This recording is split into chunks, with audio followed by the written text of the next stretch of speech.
শাপলা, সাদা শাপলা অথবা লাল শাপলা, এই তিনটির মাধ্যমে হতে হবে।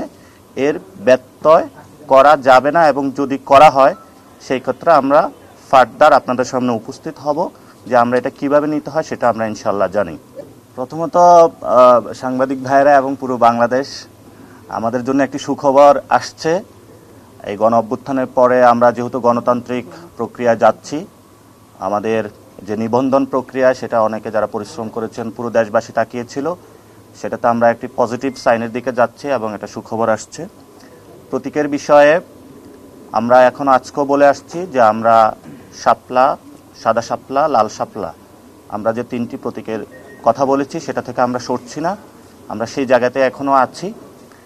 তবে আমরা ইতিমধ্যে বিভিন্ন জায়গায় খোঁজ পাচ্ছি যে এই প্রতীকগুলো নিয়ে তারা একটি ষড়যন্ত্রমূলক কাজের মধ্যে দিয়ে যাচ্ছে, যেটা আমরা তাদেরকে এখনও আপনাদের সামনে, দেশবাসীর সামনে বলতে চাই।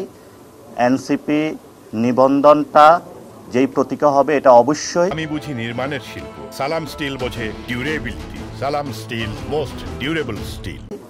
শাপলা, সাদা শাপলা অথবা লাল শাপলা, এই তিনটির মাধ্যমে হতে হবে। এর ব্যত্যয় করা যাবে না, এবং যদি করা হয় সেই ক্ষেত্রে আমরা ফার্দার আপনাদের সামনে উপস্থিত হব।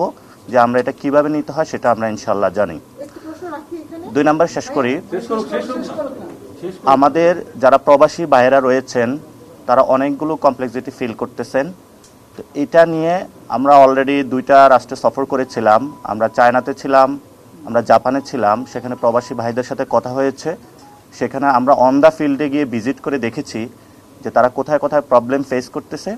সেই প্রবলেমগুলো আমরা আইডেন্টিফাই করে আজকে আমরা এখানে প্রধান নির্বাচন কমিশনারের কাছে উপস্থাপন করেছি।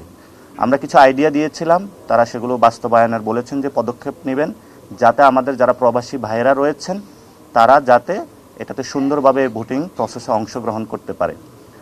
এটা নিয়ে একটু পরে খালেদ সাইফুল ভাই কথা বলবেন। তবে এর আগে আমরা যেটা এনসিপি থেকে আমরা আপনাদের মাধ্যমে পুরো বাংলাদেশকে জানাতে চাচ্ছি যে আমরা আমাদের যে সার্ভেগুলো করেছি, আমরা 150টি আসনের মতো এনসিপির জয়ী হওয়ার সম্ভাবনা রয়েছে। আমরা সেগুলো নিয়ে ইতিমধ্যেই আমাদের একটি সকল যারা জেলার সমন্বয়কারী প্রধান রয়েছেন আমরা তাদেরকে ঢাকায় ডেকেছিলাম।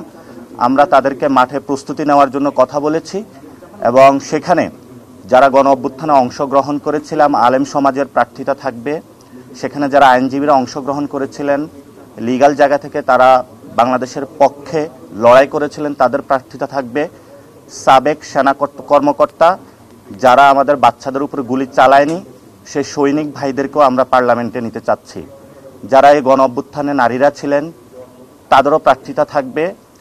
যারা সাংবাদিক ভাইয়েরা জীবন দিয়ে লড়াই করেছিলেন এই গণ অভ্যুত্থানে তাদেরও প্রার্থিতা থাকবে।